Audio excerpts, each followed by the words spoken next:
Today guys, we are going to start the rebuild on that used Xmaxx that I got.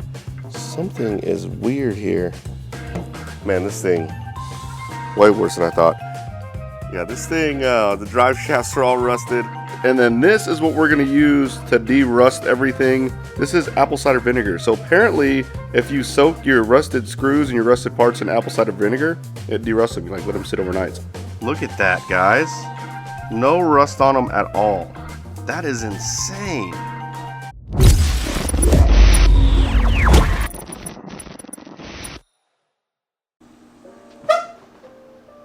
What is up, guys? My name is Mark Santamaria. Welcome back to the channel. Welcome back to the RC vlog.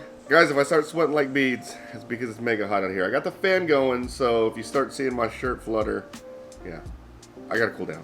Today, guys, we are gonna finish, or at least continue the rebuild on that busted Traxxas Xmaxx thing. Now, I say it's busted. I got an incredible deal on it, and if I can rebuild this thing without putting a lot of money into it, and it looks stock and runs perfect, it's gonna be a major score. So the first thing we're gonna do is rebuild these shocks. So one of these shocks is sticking, like it's not moving.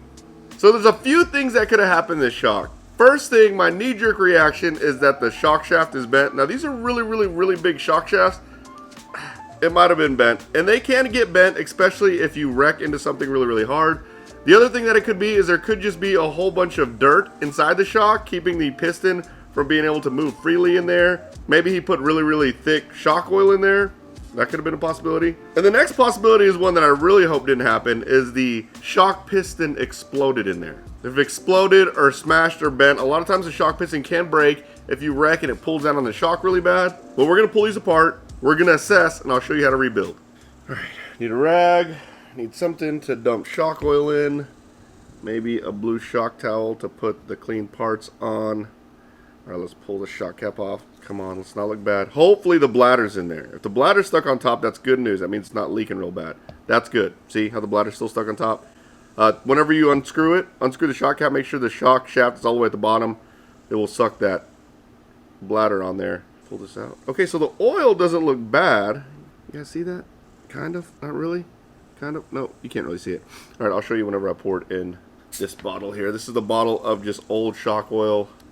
Oh yeah, the shock oil looks good. You see that? It's nice and clear. That means the shock body isn't leaking. That probably means this shock shaft is bent. We're gonna take it out. That's actually a good sign. I like that. Oh my god, it's so tight in there, I don't even have to use shock pliers. I have shock pliers right here. These are the ProTech shock pliers. I'll put a link in the description below. Come on, shock shaft. Please don't be bent. I don't want to pull the threads to the shock bottom. I don't want it to damage the gasket, so we're going to take the shock bottom off. The shock bottom is not leaking, so that's good. My guess, it is the shock shaft. No, it's not the shock shaft. It's just binding up in there. Probably the piston. Maybe the shock body? I think the piston was flattened in there. It's not the shock shaft because when I pulled this shock bottom off, there's nothing to put pressure on the sides. It feels like the piston, piston's flattened, maybe dented, but it's not going in the shock body very well. I think I got some pistons. Let me go look. Bada bing, bada boom. They actually have a rebuild kit. It comes with the shocks, not the shocks. It comes with the shock pistons, the shock bottoms, some extra bladders. So you really just need one kit to rebuild shocks. Coincidentally, I had it. We're going to put the shock piston, new shock piston on there, and see how it moves within the shock body. Uses a 7mm nut on the shock shaft. That's insane. RC Box Club, we're open right now. The next box is amazing. RC subscription box. Go sign up. Put a link in the description below. The best way to check to see if your shock shaft is bent is take it all the way out and just roll it on a flat surface. I could tell this one wasn't bent. And when it was binding in the shock body without this shock bottom, I was pretty sure it wasn't this gigantic shock shaft. Alright, I put the new shock piston on there, and it actually moves much better inside the shock body. A lot better. Now, it's still binding up a little bit. I don't have the shock bottom on yet. We'll put that on, test it out.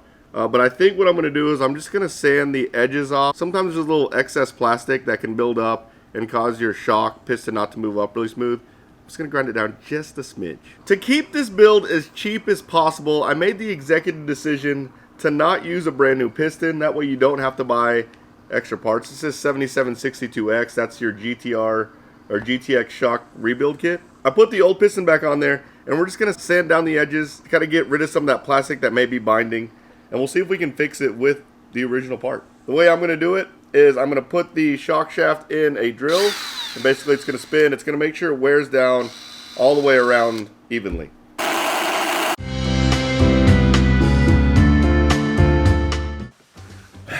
Guys, check the new shirts. These are the 4th of July shirts. We are doing the 4th of July parade again this year. So these are new ones we're going to be repping. This is the first time I've done white. White's probably not the best RC color, but man, these turned out freaking amazing. Go check it out. I'll put a link in the description below. We're going to only do a limited run of these, so get one while you can. MSMvlog.com. We got a big package. This is from CowRC, which is perfect because we use a lot of CowRC products. I have no clue what's in this one. Love when CowRC sends product. Big shout out to the guys at CowRC. Awesome, awesome products. Whoa. Look at how big this thing of CowRC udder butter is. Look, it's almost as big as my head. This is a massive tub of udder butter. Holy crap. It is a 2-pound tub of udder butter. I use this stuff all the time. A true rubber safe grease. He did talk to me about the formula whenever I first started doing stuff for CowRC. Basically, there was a lot of research and development that went into making a grease that didn't have chemicals that would hurt rubber. He said a lot of greases out there are rubber safe, but what they cut it in, which I guess what they mix it in, does hurt rubber, which in this case, this does not. So a truly safe grease that you can use on your RC cars. Next we have, this is a new one. This is ultralight grease coat, Moose Slick. The one that I usually use is green, but this one's ultralight grease coating. Engineered for exposed applications, reduce wear, heat, and failure, cures to a thin protective film, water resistant RC formula, heavy duty grease, less mess. Very nice. Here's another one. This is a yellow Moose Slick. This one is ultra thin oil with PTFE. Engineered for RC bearings, long lasting lubrication, defends against corrosion, wide temperature range, and rapid penetration. Actually, I probably should have had this before I started this Xmaxx rebuild. The sad part is I probably did and I didn't open it. Another can of the ultra thin oil with PTFE. I gotta try this stuff. That stuff sounds awesome. Oh, and then we got another can of the orange stuff. So these are just new grades of Moose Slick. I love the Moose Slick stuff. The thing I like about Moose Slick the most is you don't have to blow it off with an air compressor when you're done. You literally spray a coat on there and just let it dry, and it dries quickly and has a nice little coat. It's lubricated and helps repel dirt. Really good stuff. The one that I'm using right now is green. These are the new ones, or ultralight. Obviously this one does not have PTFE and this one does have PTFE. I'll put a link in the description below. Remember, I have an MSM coupon code to save you some money. Check it out. Thanks, CowRC. All right, back to the rebuild. Piece of sandpaper right here, by the way.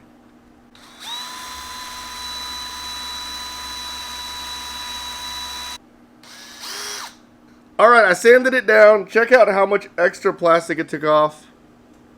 Took off a lot. I went back and forth a few times, but now that original shock piston slides nicely inside, but it's snug enough where no oil is going to get around it, or not much. This should go really well. This shock should be freaking perfect. Actually better than new. I think it's going to be better than new. I think it's going to bind less than stock.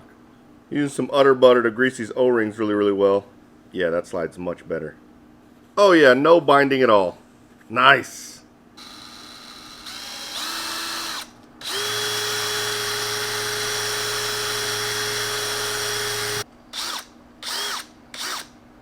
The shocks are done and they are smooth as butter. So a couple of things to know: whenever you put your shock cap on and the shock bottom on, don't like crank it down really hard. Don't put a driver in the hole and try to tighten it as tight as you can. Just do it as tight as your hands can get it. Also, I set 50% rebound. That means I put the shock shaft to about 50%. I put the bladder on, pulled it down. It pulled the bladder down. Basically, the bladder is then suction on. And then I tighten the shock caps on. These, oh my god, they're super buttery smooth. I did use CowRC udder butter. I will put a link in the description below to CowRC. You do save money if you go shop there and use a MSM coupon code. Also, the oil that I put in it, I put 50 weight in it. It comes stock with 30 weight. However, I think that stock shock oils are always super light, so we went with a little bit thicker oil. It's going to perform a little bit better, and also it's going to be able to handle the bigger bumps better. So we put 50 oil in it, but man, these things are buttery smooth. All right, up next we are going to do the bearings. I'm going to get this all cleaned off, and then I'll show you guys how to clean out bearings. So the way you clean bearings, what you're going to need is you're going to need a little Tupperware or a container to put the bearings to soak in the acetone. Make sure it has a lid because acetone dries really fast. Then you're going to need just regular acetone just like that. Pop it open. We're going to put some acetone in this little Tupperware here. Well, that's probably too much, but we did anyways.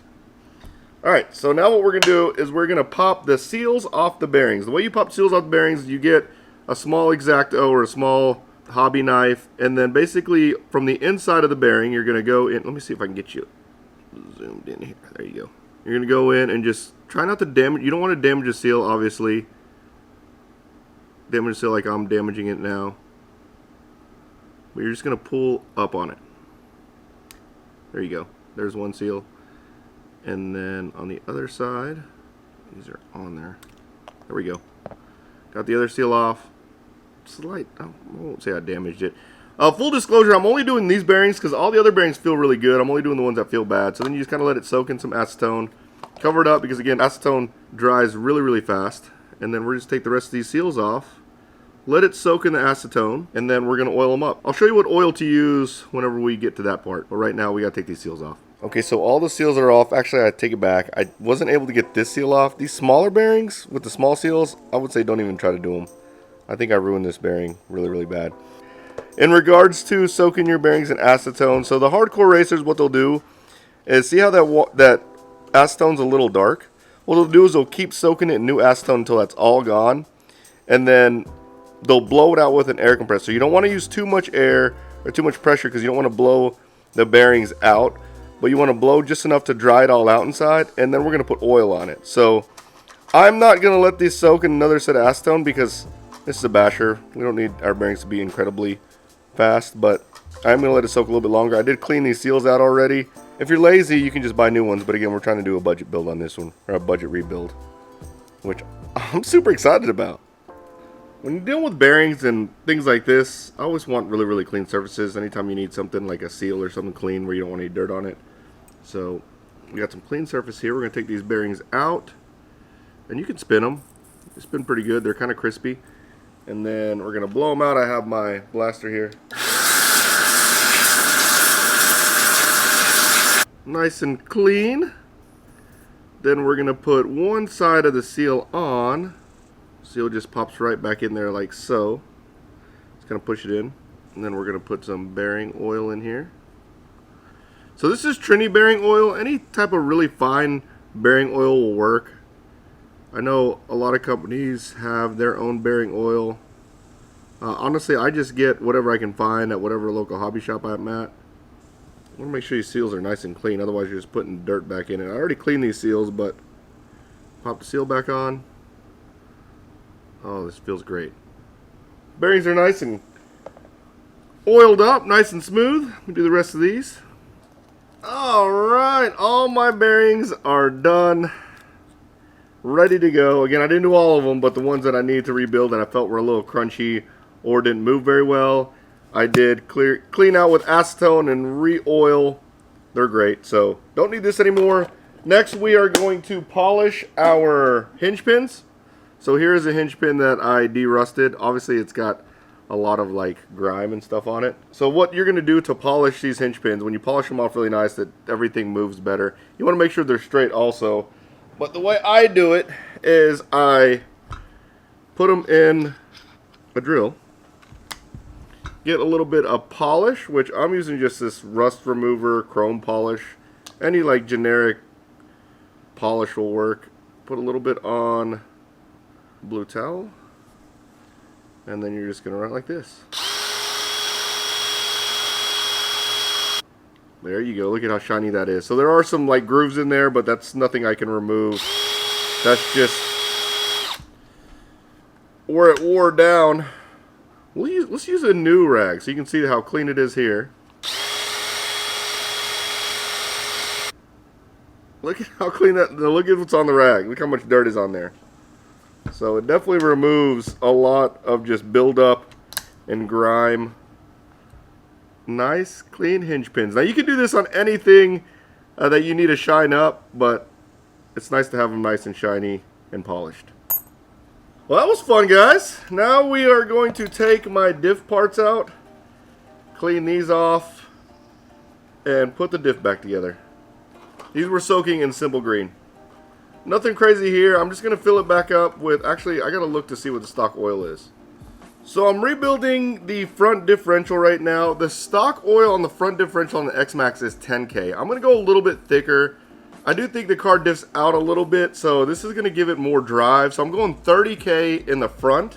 And then what's weird is on the rear, they have it at, I think they have the rear at 30K, which is extra strange. Usually you run lighter diff fluid in the rear and heavier diff fluid in the front.